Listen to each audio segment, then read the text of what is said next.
Să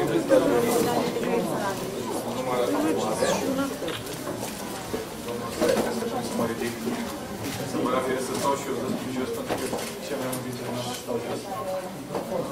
Microfon. Așa că stai jos.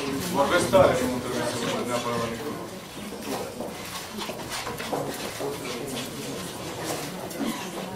Avem în față un autor care scoate cam o carte la 2 ani. Și azi o carte la 2 ani sau 2 cărți pe an. Mi-aduc aminte de prima carte lansată cu textele, cu articolele, sau aș putea spune cu pamfletele din Jurnalul Național. Era undeva la Casa Poporului. Văd că, odată cu trecerea timpului, lansările domnului Năstase se fac în spații din ce în ce mai mici și eventual cu termopane. Am văzut că ușile de aici, încăperea de aici are uși din termopane. Dar înainte de orice trebuie să recunosc că la început mi-a fost un pic teamă să-l găzduiesc pe omul politic Adrian Năstase în paginile Jurnalului Național. Însă, după primele articole, această teamă a dispărut și mi-am dat seama că câștigul este de partea mea, de partea Jurnalului Național, în niciun caz, de partea domnului Năstase, pe care trebuie să recunosc și pare rău că trebuie să fac acest lucru, nu-l plătesc pentru și doamna mea nu plătește pentru aceste articole. Domnia sa mai glumă mai în serios, a încercat să facă un barter, să spunem, culinar cu Taverna Sârbului și de fiecare dată îmi spune că atunci când vreau și eu să iau o masă, este în contul articolelor scrise în Jurnalul Național. Până acum nu mi-a cerut nicio masă, dar nu pot să știi când poate are o... Faci să vreau să evităm pe cei care... Poate asta poate să aibă o boteză, nu va bine și atunci... Barter nu va fi ok. Această carte se vrea și cumva o revoltă față de ceea ce se întâmplă pe scena politică. Culmea, pe această scenă joacă, mai puțin de înseamnă și domnul Adrian Năstase. E o carte pe care o citești, aș putea spune, fără să o lași din mână. Eu cred că sunt primul cititor al domnului Adrian Năstase. Citesc articolul înainte de apărare și am sau imediat în ziar. La început, trebuie să recunosc și asta, le citeam înainte de apărea, când veneam că cine știe ce e acolo, după aceea m-am liniștit și am devenit un cititor al articolelor domniei sale din Jurnalul Național. Dacă doriți, după o jumătate de oră mai pot să vorbesc, nu știu să găsește lumea. Vă mulțumim că ați venit în număr atât de mare pentru un autor care nu și-a spus ultimul cuvânt. La fel, e vorba de un politician care încă nu și-a spus ultimul cuvânt. Domnul Năstase, aveți legătură.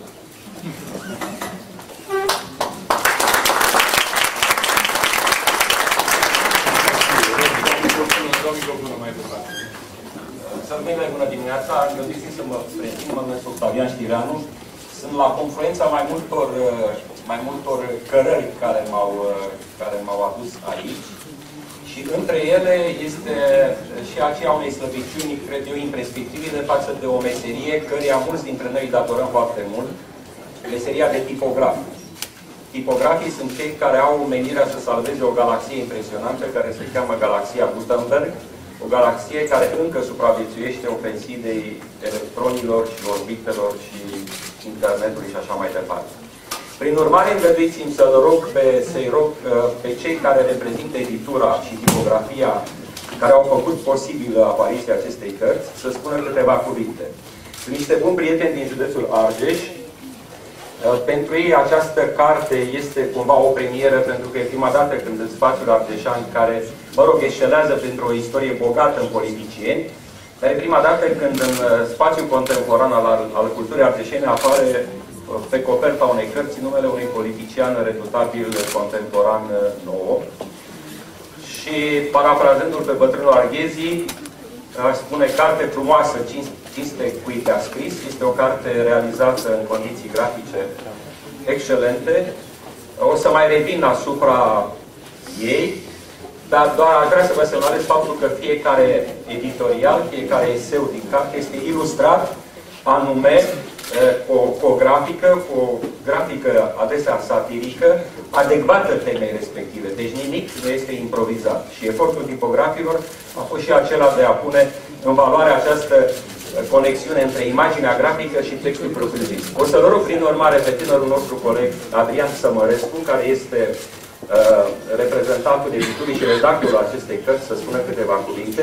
Editura se cheamă Tiparc și alături de el îl salut și pe domnul Marcel Proca, directorul editurii și tipografiei Tiparc, să spună câteva cuvinte despre semnificația apariției acestei cărți la Pitești și apoi, cu îngăduința dumneavoastră, o să revin pentru a face o critică matinală a acestui volum important pentru publicistica română.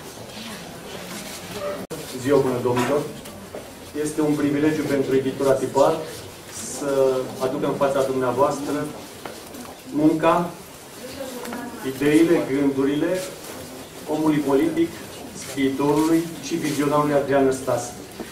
Când Pitești, în afară de Daci, sau aproape de Pitești, în afară de Daci, există foarte multe edituri, iarăși cred că trebuie să ne bucure. Este o concurență care ar trebui să nască performanță și produsul editorial de astăzi sper să se înscrie în acest orizont de așteptare. Meritul editurii nu este atât de mare cum poate credeți dumneavoastră. Meritul primordial îi aparține, evident, autorului. Meritul imediat următor este al lui Marius Tucă și al Jurnalului Național, care au adus în fața dumneavoastră materialele gândite de Adrian Năstase. Editura e pe locul 3, gândită și scrisă, mi se șoptește în cască. Editura este pe locul 3 pentru că suntem la codul Zambaccian 3, toate pânzele jos. Argumentul îl găsiți chiar în editorialul de debut. Ar fi, din partea mea, un nonsens să încerc să vă spun despre carte. Îți convins că cele 300 de pagini le veți parcurge pe nerăsuflate. E interesant că această carte permite lectura de unde vreți, puteți citi de la sfârșit, puteți citi de la jumătate. Articole au autonomie semantică, sunt purtătoare de idei grele și cred că ceea ce ne transmite Adrian Năstase este un mesaj, n-aș zice subliminal, este un mesaj deschis acelora care au puterea să înțeleagă. Mă rezum la a vă spune că jocul de puzzle pe care le compune Adrian Năstase este o excelentă radiografie a societății românești. A spune că această carte este un seismograf fidel, extrem de fidel la ceea ce se întâmplă. Am sentit un soi parabolic, spunându-vă că ceea ce ne propune autorul Adrian Năstase, omul politic Adrian Năstase și individul care privește atent ce se mișcă în societate, această privire se traduce în următorul fapt. Prin Evul Mediu există un proverb care funcționează și astăzi. Aș da în petec. Asta, dacă îi spun cuiva ți-ai dat în petec, înseamnă că ți-ai depășit cumva atribuțiunile, ai făcut ceva mai mult decât era permis. Prin Evul Mediu, femeia dovedită a fi săvârșit adulterul era obligată să poarte un petec de culoare stridentă. Asta însemna să-și dea în petec. Ori Adrian Năstase pune punctul pe I și radiografiază datul în petec al multora dintre noi. Sper ca mesajul să ajungă la sufletele dumneavoastră, la fel cum va ajunge la mințile dumneavoastră. Încă o dată vă mulțumesc, domnule Adrian Năstase, și mulțumesc și celorlalți colaboratori dumneavoastră. Cartea are un titlu care sugerează nu ceea ce am putea noi bănui apropo de tablourile expuse pe niște simeze, ci este o parabolă izvorâtă din experiența marinărească, și anume atunci când o corabie are toate pânzele jos, ea nu înseamnă că stă pe loc, ci dimpotrivă intră în derivă. E un titlu care sintetizează, sau vrea să sintetizeze și exprimă oarecum destul de sintetic starea socială pe care aceste editoriale o descrie în interiorul cărții. Fiecare articol în parte are o anumită finețe stilistică, o finețe de acoarelă, spune, dar compuse, adunate la un loc între coperțile unei cărți, ele realizează fresca unei epoci, fresca unei perioade, așa cum o cunoaștem și cum o percepem fiecare dintre noi.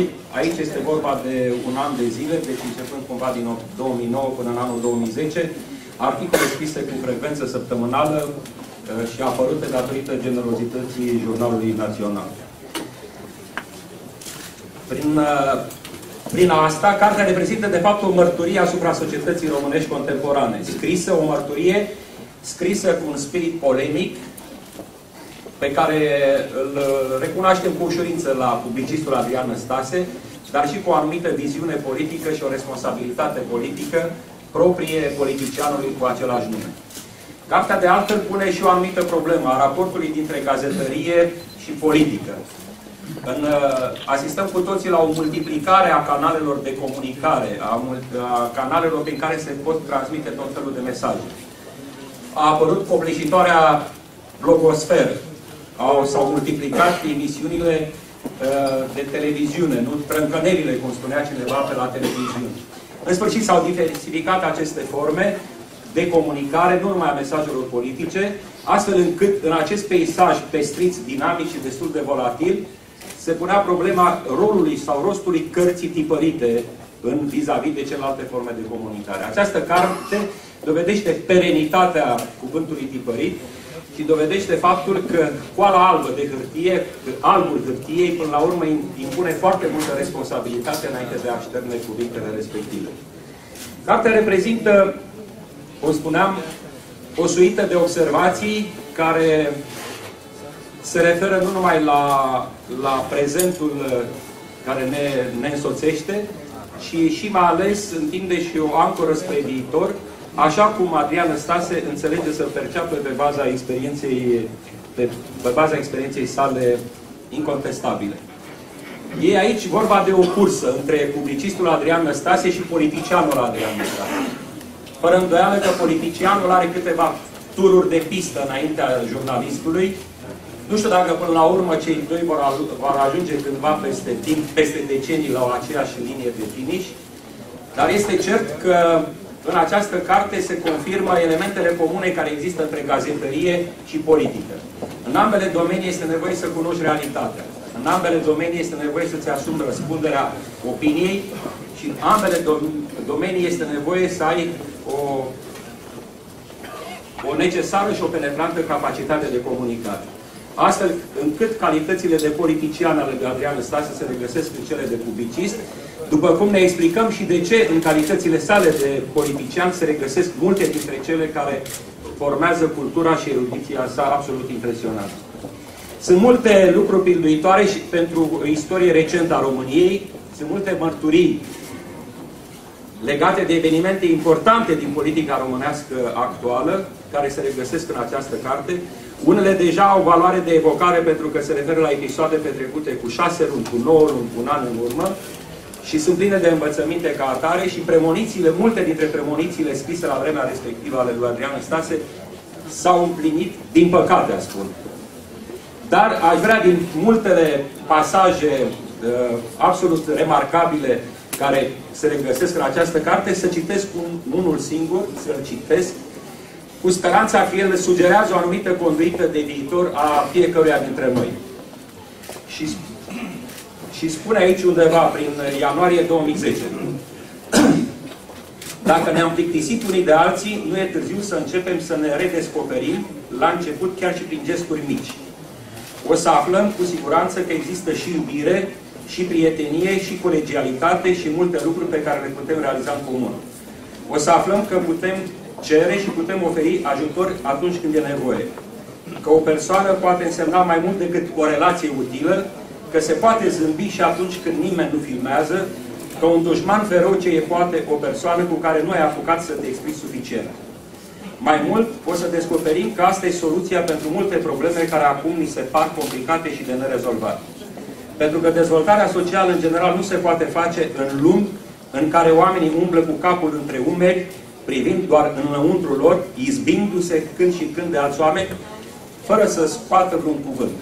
A ajuns aproape de paroxism, frigul din relațiile și atitudinile românești merită și el o reformă, fără de care toate celelalte reforme despre care vorbim ar fi în ban. Această carte aș spune că este o reformă a frigului care bântuie, din păcate, încă prin societatea românească. Vă mulțumesc foarte mult!